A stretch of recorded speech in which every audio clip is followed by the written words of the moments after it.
नमस्कार विद्यार्थी मित्रांनो, या व्हिडिओमध्ये आपण 10 प्रश्न बघणार आहोत. 10 प्रश्नांपैकी काही प्रश्नांची उत्तरे ट्रिक्सवरून कशी काढायची ते देखील बघणार आहोत. चला तर बघूया. प्रश्न पहिला आहे, व्हिटॅमिन सीच्या अभावामुळे कोणता आजार होतो? व्हिटॅमिन सीच्या अभावामुळे कोणता आजार होतो? तर मित्रांनो, पर्याय पहा. स्कर्व्ही, रिकेट्स, वांझपणा, रात आंधळेपणा. हा प्रश्न पोलीस भरतीमध्ये, तलाठी भरतीमध्ये विचारला गेलेला आहे. तर मित्रांनो, मी तुम्हाला छोटीशी ट्रिक सांगतो. काय म्हटलं आहे? Vitamin C. हा जो सी आहे मित्रांनो, या सीमध्ये अक्षर कोणतं आहे? स हे अक्षर आहे आणि यावरूनच आपल्या उत्तराची सुरुवात आहे. या ठिकाणी बघा, स्कर्व्ही या ठिकाणी अर्धा स जोडलेला आहे. स्कर्व्ही या ठिकाणी अर्धा स कला जोडलेला आहे. स्कर्व्ही असं सी वर्ण स आणि स वर्ण स्कर्व्ही लक्षात ठेवायचं आहे. पुढचा प्रश्न पहा. भुंगा शब्दाला समानार्थी शब्द कोणता? या ठिकाणी ऑप्शन पहा. लंपट, भ्रमर, तपन आणि मुकूर. तर विद्यार्थी मित्रांनो, या ठिकाणी योग्य उत्तर काय असणार आहे? योग्य उत्तर आहे भ्रमर म्हणजे काय? भुंगा. भ्रमर म्हणजे काय? भुंगा. आता तुम्हाला ट्रिक सांगतो, लक्षात कसं ठेवायचं. आता बघा, भुंगा हा जो काही शब्द आहे, यामध्ये पहिलं अक्षर आहे भ आणि भ वरूनच आपल्या उत्तराची सुरुवात आहे भ्रमर. म्हणजे काय होईल? आपल्या लक्षात राहील भुंगा भ्रमर असं लक्षात ठेवायचं आहे. विद्यार्थी मित्रांनो, आता बाकीचे जे काही पर्याय आहे, त्या पर्यायामध्ये त्यांचा अर्थ काय होतो तेही आपल्याला माहिती पाहिजे. बघा, या ठिकाणी पहिला पर्याय आहे लंपट. लंपट म्हणजे काय? तर पहा, लंपट म्हणजे लोभ. लंपट म्हणजे आसक्ती. लंपट म्हणजे हव्यास. लक्षात ठेवायचं आहे. लंपट म्हणजे लोभ, लंपट म्हणजे आसक्ती, लंपट म्हणजे हव्यास. ओके. आता पहा, या ठिकाणी पुन्हा तपन हा शब्द आहे. तपन म्हणजे काय तेही आपल्याला माहिती पाहिजे मित्रांनो. तपन म्हणजे काय? तपन म्हणजे आग. तपन म्हणजे काय? आग. अजून काय? अग्नी. तपन म्हणजे काय? आग. तपन म्हणजे अग्नी. हे समानार्थी शब्द आहे. त्यानंतर मित्रांनो, मुकूर हा शब्द आहे. याचा अर्थ काय होतो? मुकूर म्हणजे काय माहिती का? मुकूर म्हणजे आरसा. मुकूर म्हणजे आरसा. मुकूर म्हणजे काय? दर्पण. लक्षात ठेवायचं आहे. मुकूर आरसा, मुकूर दर्पण. आता पुढचा प्रश्न पहा. ग्वाइटर हा आजार खालीलपैकी कशाच्या कमतरतेमुळे होतो? ग्वाइटर हा आजार खालीलपैकी कशाच्या कमतरतेमुळे होतो? ऑप्शन पहा. Calcium, iodine, sodium, potassium. तर मित्रांनो, या ठिकाणी योग्य उत्तर काय असणार आहे? योग्य उत्तर आहे आयोडीन. आयोडीनच्या कमतरतेमुळे ग्वाइटर हा आजार होतो. पुढचा प्रश्न पहा. जागतिक वारसा दिन कधी असतो? जागतिक वारसा दिन कधी असतो? Option 18 March, 16 April, 19 November, 18 April. तर या ठिकाणी योग्य उत्तर आहे 18 एप्रिल. जागतिक वारसा दिन 18 एप्रिल. पुढचा प्रश्न पहा. अनुसूचित जातींमध्ये आरक्षणाचे वर्गीकरण लागू करणारे भारतातील पहिले राज्य कोणते? ऑप्शन महाराष्ट्र, पश्चिम बंगाल, तेलंगणा, केरळ. तर मित्रांनो, या ठिकाणी योग्य उत्तर आहे तेलंगणा. अनुसूचित जातींमध्ये आरक्षणाचे वर्गीकरण लागू करणारे भारतातील पहिले राज्य कोणतं आहे?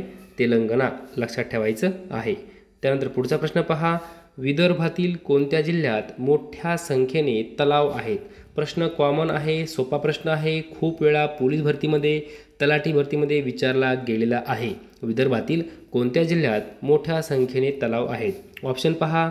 नागपूर, गडचिरोली, भंडारा आणि गोंदिया. तर मित्रांनो, योग्य उत्तर आहे गोंदिया. विदर्भातील गोंदिया जिल्ह्यामध्ये मोठ्या संख्येने तलाव आढळतात. पुढचा प्रश्न. सर्वाधिक वेळा अर्थसंकल्प खालीलपैकी कोणी मांडला? प्रश्न महत्त्वपूर्ण आहे. सर्वाधिक वेळा अर्थसंकल्प खालीलपैकी कोणी मांडला? Option Nirmala Sitharaman, Pranab Mukherjee, P Chidambaram, Morarji Desai. तर विद्यार्थी मित्रांनो, या ठिकाणी योग्य उत्तर आहे मोरारजी देसाई. या ठिकाणी एक लक्षात ठेवायचं आहे. मोरारजी देसाई यांनी 10 वेळा, किती वेळा? 10 वेळा अर्थसंकल्प मांडलेला आहे. किती वेळा? 10 वेळा. त्यानंतर पी चिदंबरम यांनी 9 वेळा अर्थसंकल्प मांडलेला आहे. किती वेळा? 9 वेळा, लक्षात ठेवायचं आहे. प्रणव मुखर्जी यांनी 8 वेळा, किती वेळा? 8 वेळा अर्थसंकल्प मांडलेला आहे. म्हणजे पहा, मोरारजी देसाई 10 वेळा, मोरारजी देसाई 10 वेळा, पी चिदंबरम 9 वेळा आणि प्रणव मुखर्जी 8 वेळा, हे लक्षात ठेवायचं आहे. पुढील प्रश्न पहा, महाराष्ट्रात एकूण जागतिक वारसा स्थळे किती आहेत? महाराष्ट्रात एकूण जागतिक वारसा स्थळे किती आहेत? ऑप्शन 3, 2, 8, 5. तर मित्रांनो, या ठिकाणी योग्य उत्तर आहे 5. महाराष्ट्रात एकूण जागतिक वारसा स्थळे किती आहेत? 5 आहेत.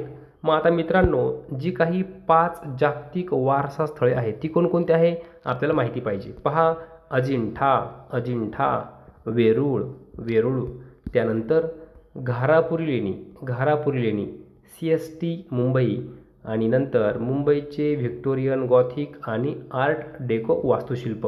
हे जे काही 5 आहे हे आहे महाराष्ट्रातील जागतिक वारसा स्थळे. ओके, 5 आहेत, लक्षात ठेवायचं आहे. आता मित्रांनो, या ठिकाणी प्रश्न आहे, अंबाजोगाई हे महाराष्ट्रातील कितवे कवितेचे गाव ठरणार आहे? अंबाजोगाई हे महाराष्ट्रातील कितवे कवितेचे गाव ठरणार आहे? पर्याय पहा, 5वे, 2रे, 1ले, 3रे. आता मित्रांनो, मी तुम्हाला छोटीशी ट्रिक सांगतो. काय म्हटलं आहे? अंबाजोगाई. ओके, काय करायचं आहे? हे जे शेवटचे शब्द मित्रांनो, हे काय करायचे? खोडून टाकायचे आहे. शेवटचे शब्द खोडायचे आहे. बघा, या ठिकाणी मी शब्द खोडले. इथं उरला अच्या पाठीमागचा हा भाग पण खोडून टाकायचा आहे. आता किती उरला? अ मधला छोटासा पार्ट उरला. कशासारखा आहे तो? 3 सारखा, बरोबर? 3 सारखा दिसायला आहे. मग 3 वरनं ध्यानात ठेवायचं 3रे, 3 वरनं 3रे. अंबाजोगाई हे महाराष्ट्रातील कितवे कवितेचे गाव ठरणार आहे? तर 3रे कवितेचे गाव ठरणार आहे. त्यानंतर मित्रांनो, आपला शेवटचा प्रश्न आहे आणि या प्रश्नाचं उत्तर तुम्हाला यायलाच पाहिजे, कारण हा प्रश्न वारंवार पेपरमध्ये विचारला गेलेला आहे. बघा, प्रश्न काय आहे? नवकवितेचे जनक कोणास म्हणतात? ऑप्शन पहा, गोपाळ गणेश आगरकर, वा शिरवाडकर, आत्माराम रावजी देशपांडे आणि सी मर्ढेकर. मित्रांनो, या प्रश्नाचं योग्य उत्तर काय असणार आहे? तर लक्षात ठेवायचं आहे, नवकवितेचे जनक सी मर्ढेकर. नवकवितेचे जनक सी मर्ढेकर. मित्रांनो, अशा प्रकारे आपण एकूण या व्हिडिओमध्ये 10 प्रश्न पाहिले आणि 10 प्रश्नांपैकी काही प्रश्नांची उत्तरं ट्रिक्सवरून कशी काढायची ते देखील आपण बघितलं.